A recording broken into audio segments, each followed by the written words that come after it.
Ahilyanagar Beed railway सेवा सुरू, मराठवाडाकरांचं स्वप्न पूर्ण, मुख्यमंत्री उपमुख्यमंत्र्यांनी दाखवला हिरवा झेंडा। पंतप्रधान मोदींमुळेच रेल्वेचं स्वप्न पूर्ण झालं, मोदींनी 10 वर्षात 21,000 कोटी रुपये दिले, मुख्यमंत्री फडणवीसांकडून मोदींचं कौतुक। मराठवाड्यातील दुष्काळ भूतकाळ करणार, सरकारने मराठवाड्यात पाणी आणलं, मुख्यमंत्री फडणवीस यांचं वक्तव्य। पंतप्रधान नरेंद्र मोदींचा आज अमृत महोत्सव, भाजपसाठी मोदींचा अमृत महोत्सव एक भावनिक क्षण, देशभरात भाजपकडून विविध कार्यक्रमांचं आयोजन।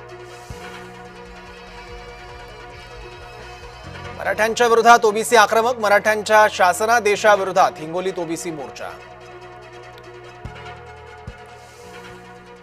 मीनाताई ठाकरेंच्या पुतळ्याची विटंबना निंदनीय, हा तर महाराष्ट्र पेटवण्याचा प्रकार, उद्धव ठाकरेंचं वक्तव्य।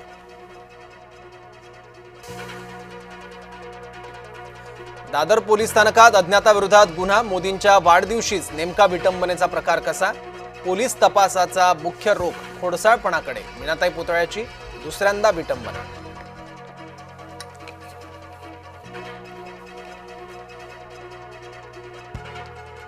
आज अंबाबाईचं दर्शन मिळणार नाही, नवरात्रोत्सवाच्या तयारीनिमित्त मंदिर प्रशासनाचा निर्णय, भाविकांना उत्सव मूर्तीचं दर्शन घेता येणार।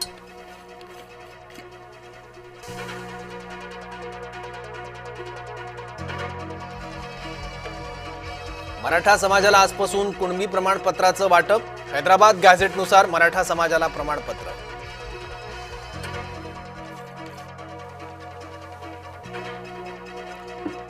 भुजबळांच्या बेनामी संपत्तीची पुन्हा चौकशी, मंत्री छगन भुजबळांच्या अडचणीत वाढ, बेनामी मालमत्ता प्रकरणी विशेष न्यायालयाकडून चौकशीचे आदेश।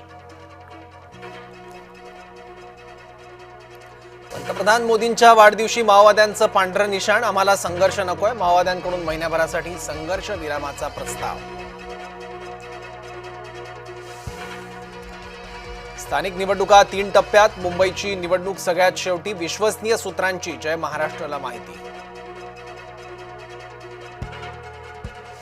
पुण्यातील रस्त्यांवर लवकरच धावणार डबल डेकर बस, पुढील 8 ते 15 दिवस डबल डेकर बसची ट्रायल रन। शेतीच्या नुकसानाचे पंचनामे लवकरात लवकर पाठवा, पालकमंत्र्यांनी 2 दिवसात आढावा घ्यावा, अजित पवारांच्या पालकमंत्र्यांना सूचना। साताऱ्यातील कृष्णा आणि वेण्णा नदीवरील पुलाची दुरवस्था, 4 मंत्री असतानाही रस्त्याची चाळण, वाहनधारकांसह नागरिकांचा संताप। जळगाव जिल्ह्याला पावसानं झोडपलं, जामनेर पाचोरा तालुक्यात अनेक नदी नाल्यांना पूर, शेतीचं नुकसान, अनेक घरात शिरलं पाणी।